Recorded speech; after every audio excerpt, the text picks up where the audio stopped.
పైన ఉన్న చిత్రపటం గమనిస్తూ ఈ విషయాలను అర్థం చేసుకోండి.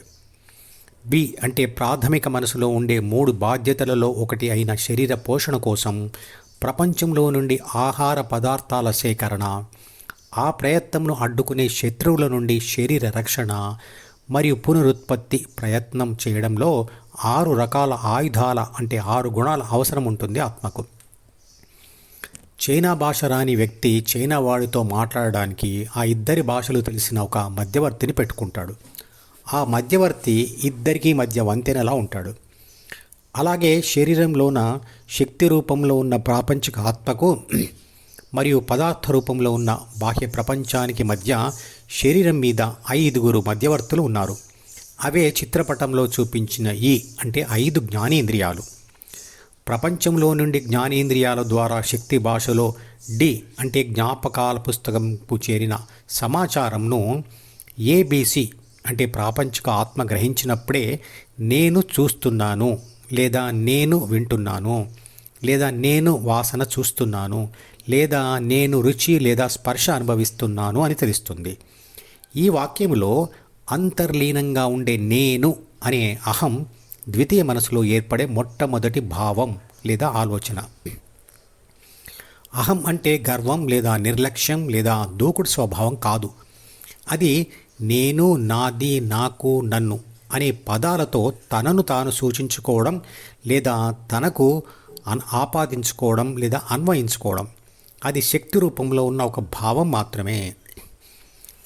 ఆత్మ ప్రాథమిక మనసు అనే పుస్తకాన్ని చదివి పొందిన ప్రపంచ అనుభవాల సారంతో పదార్థంతో తయారైన మెదడు కణాల మీద రాసిన శక్తి రాతనే అహం.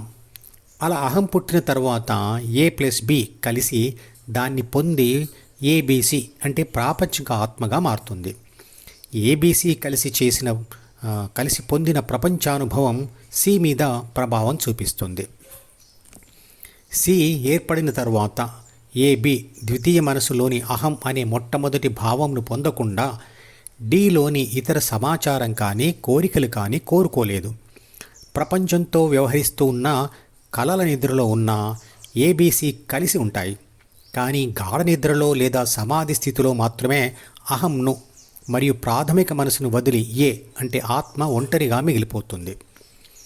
తాను చేస్తున్న 7 పనులతో అలసిన ఆత్మ వరుసగా F, తర్వాత E, తర్వాత D, తర్వాత C, తర్వాత Bని కూడా వదిలి గాఢ నిద్రలో ఉండిపోతుంది. అప్పుడు అది శుద్ధ శక్తి స్వరూపంగా ఉండిపోతుంది. అలాగే గాఢ నిద్ర నుండి లేచే ముందు కూడా ఆత్మ వరుసగా B, తర్వాత C, తర్వాత D, తర్వాత E, తర్వాత Fని పట్టుకుంటుంది. ఆత్మ గాఢ నిద్రలో ఉండడం అంటే అది ప్రాథమిక మనసును చదవకపోవడం మరియు మెలకువలో ఉంది అంటే ప్రాథమిక మనసును చదవడం అనే 2 స్థితులు మాత్రమే దానికి ఉంటాయి. తీవ్ర ధ్యాన స్థితిలో అంటే సమాధి స్థితిలో కూడా ఆత్మ ప్రాథమిక మనసు అనే పుస్తకాన్ని చదవడం ఉండదు. ఏ విషయాలైనా తెలుసుకోవాలన్నా వినాలన్నా అందులో ఏదో ఒక అద్భుతం ఆకర్షణ లేకపోతే మనిషికి అది ఇష్టం కలిగించదు.